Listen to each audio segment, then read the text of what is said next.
लोकतंत्र के चौथे स्तंभ मीडिया साथियों को मैं अपनी ओर से बहुत बहुत धन्यवाद करता हूं। जैसा कि आप सभी को ये ज्ञात है कि आगामी 8 जून को आरा के वीर कुंवर सिंह रमना मैदान में लोजपा आर के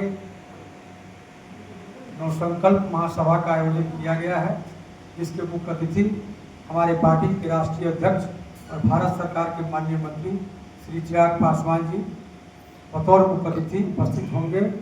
और उस नवसंकल्प महासभा में 7 जिला और 33 विधानसभा के संभावित प्रत्याशी, पार्टी के हमारे वरिष्ठ नेता, जिला के अध्यक्ष, प्रदेश के नेता, प्रखंड के अध्यक्ष, पंचायत के अध्यक्ष, तमाम लोगों की उपस्थिति होगी। और उसमें ये देखा जाना है कि जो संभावित प्रत्याशी हैं, जो पार्टी के हमारे नेता हैं, किनकी कितनी तैयारी है और कैसे वो विधानसभा का अपना प्रत्याशी का ये रख सकते हैं कि मैं संबंधित विधानसभा से मेरी ये तैयारी है और मुझे ही टिकट मिलना चाहिए। क्योंकि राष्ट्रीय अध्यक्ष हमारे ये देखना चाहते हैं। अभी पिछले दिनों जो कल कार्यक्रम हुआ उसमें आप लोगों ने देखा ही होगा।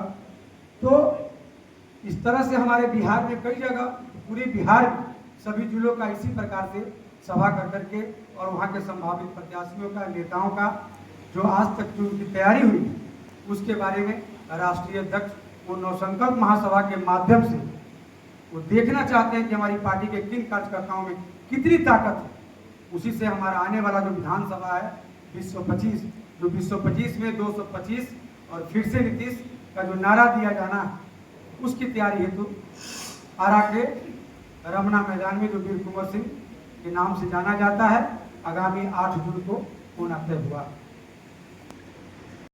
प्रेस वार्ता में उपस्थित मीडिया के सभी साथी बंधु, आप तमाम बंधुओं का हार्दिक अभिनंदन पार्टी की ओर से मैं करता हूं।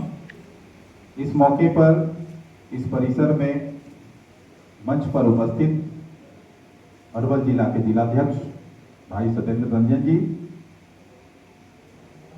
हमारे बाएं साइड बैठे पार्टी के मीडिया पैनलिस्ट और पुराने साथी साजेश पासवान जी,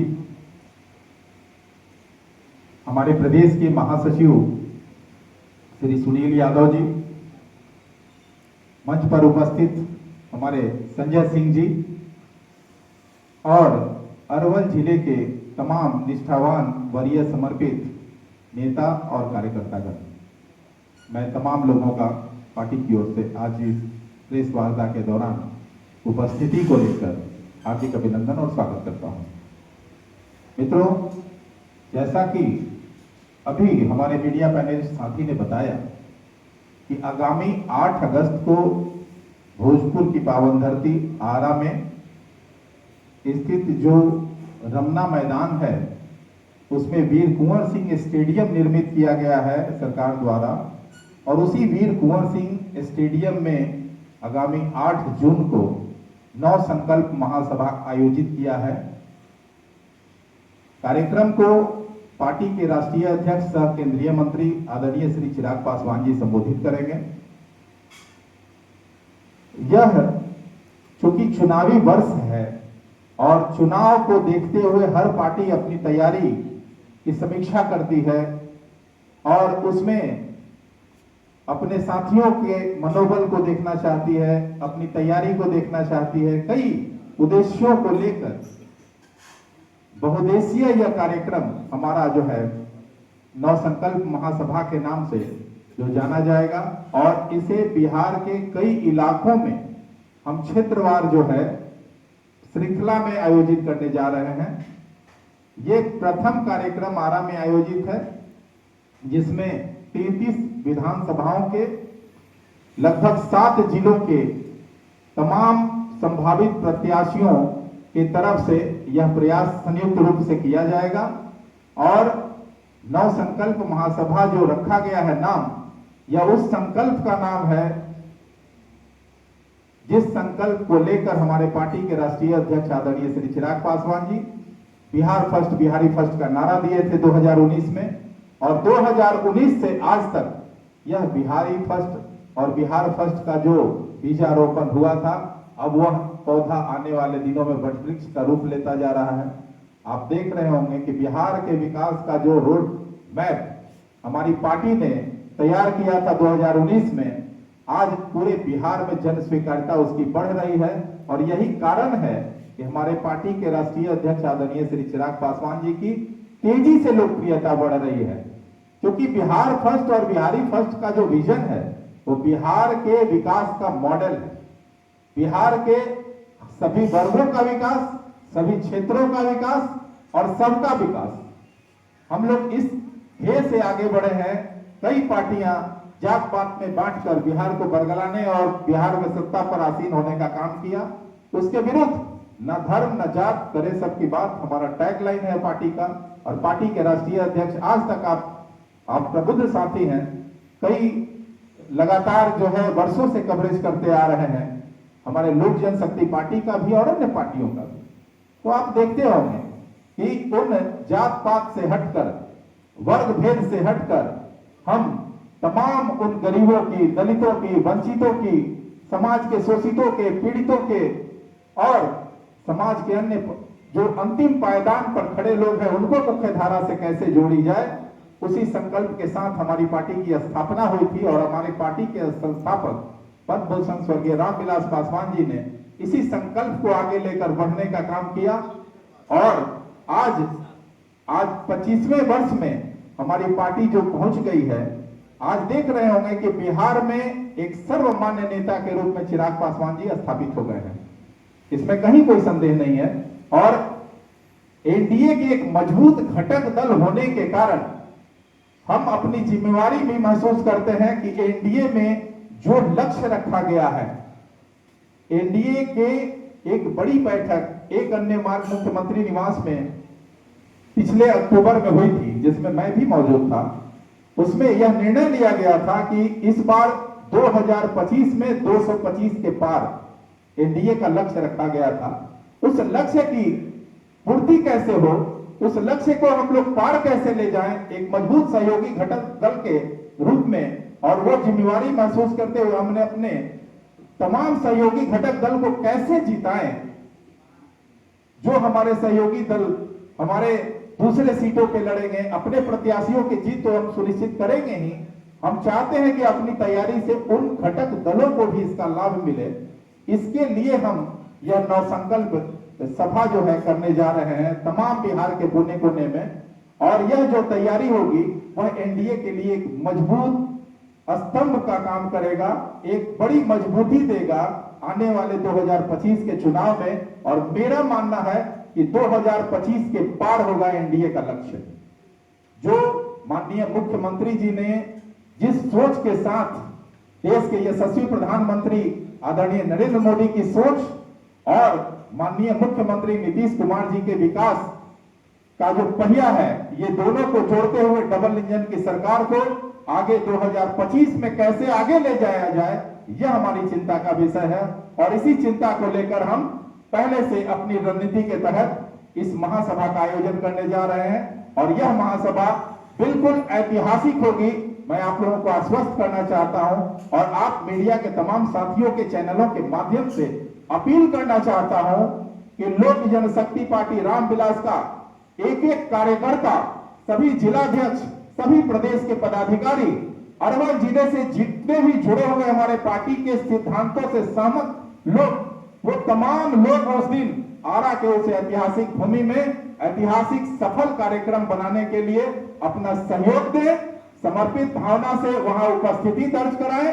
और यह कार्यक्रम सही मायनों में आप सबों के सहयोग से ही ऐतिहासिक होने जा रहा है। हम आप लोगों से निवेदन करते हैं पार्टी की ओर से, एक पार्टी के प्रतिनिधि के रूप में, कि अरवल जिला की सबसे बड़ी भागीदारी होगी और यही कारण होगा कि ऐतिहासिक सफल होगा। जय हिंद। और भी कोई अन्य राजनीतिक विषयों पर आप लोगों का अगर कोई प्रश्न हो तो आप पूछें। तो इस गठबंधन के दौर में 33 विधानसभा से आप कैंडिडेट खोज रहे हैं, तो थोड़ा सा अटपटा लग रहा है। और नहीं, हमारी किस विधानसभा में मजबूत तैयारी है, तैयारी की समीक्षा पहले से होनी चाहिए। इम्तहान के दिन कोई पढ़ने नहीं जाता है विद्यार्थी। हम अपनी तैयारी की समीक्षा करने जा रहे हैं कि कहाँ हम कमजोर हैं, कहाँ मजबूत हैं, कहाँ कितना मजबूत हैं।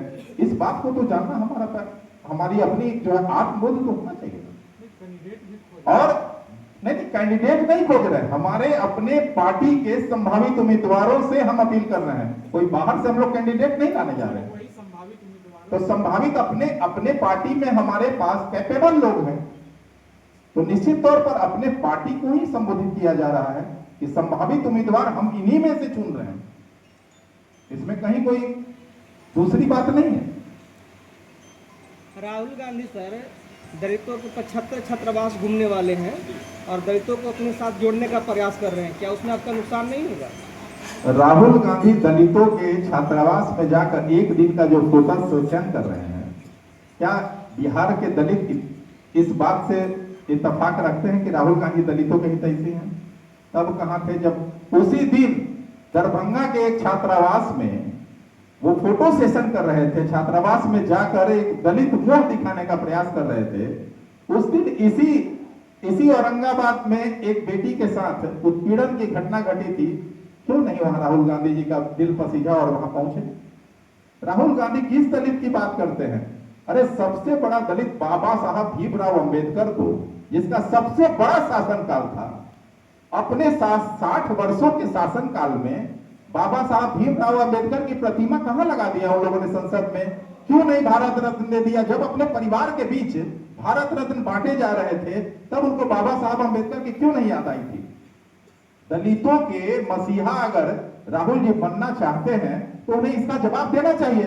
मैं आपके चैनल के माध्यम से आदरणीय राहुल गांधी जी से यह प्रश्न है, मेरा सवाल पूछता हूं कि आखिर बाबा साहब अंबेडकर को 60 वर्षों के शासनकाल में आपने भारत रत्न से क्यों नहीं नवाजा? क्या इसको दलितों का अपमान नहीं माना जाए? और दलितों को लेकर भारत में रोज घटनाएं आए दिन घटती है। राहुल जी कहां कहां गए हैं? मैं यह बड़ी गंभीरता से कहना चाहता हूं कि हमारे पार्टी के राष्ट्रीय अध्यक्ष, जब कोई दलित उत्पीड़ित होता है, कोई भी घटना घटती है, तो अकेला वहां मौजूदगी होती है पार्टी के राष्ट्रीय अध्यक्ष आदरणीय श्री चिराग पासवान जी का। तो कौन मसीहा है दलितों का? कौन मोह रखता है दलितों से और दलितों से प्रेम कौन रखता है? यह साफ स्पष्ट है, इसमें कोई गुरेज ही नहीं है कहने में। दलितों की बात कहने का राहुल जी को कोई नैतिक अधिकार नहीं है। तो ज्यादा जो शक्ति प्रदर्शन करेंगे वो 8 तारीख को, तो गठबंधन के सीट रहा होगा और गठबंधन के अंदर ये शीर्ष नेतृत्व जो है बैठक में बैठेंगे और वो लोग तय करेंगे हम कहां मजबूत हैं, हम कहां लड़ने में सक्षम हैं। ये आत्मबोध जो है, आत्म परीक्षण करना जो है, ये बहुत जरूरी है।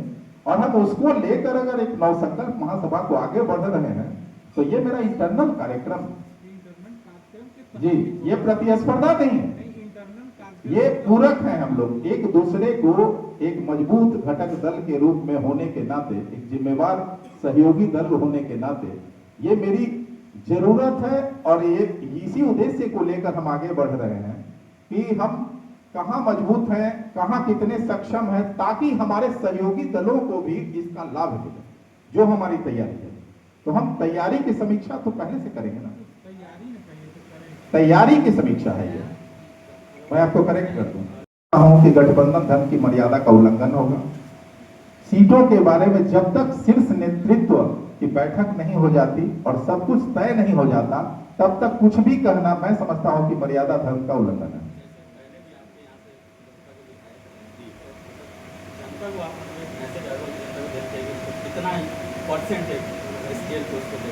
नहीं, ये एनडीए की बैठक में तय होगा। अरे सीट तो इसी में से मिलना है ना, जो गठबंधन के सीट है उसी में आपसी जो है सहमति से सर्वसम्मति बनाकर सीट लिए जाएंगे। तो कौन कहां से लड़ेगा ये गठबंधन की बैठक में होगा, शीर्ष नेतृत्व तय करेगा, इसमें कहां कोई दिक्कत है।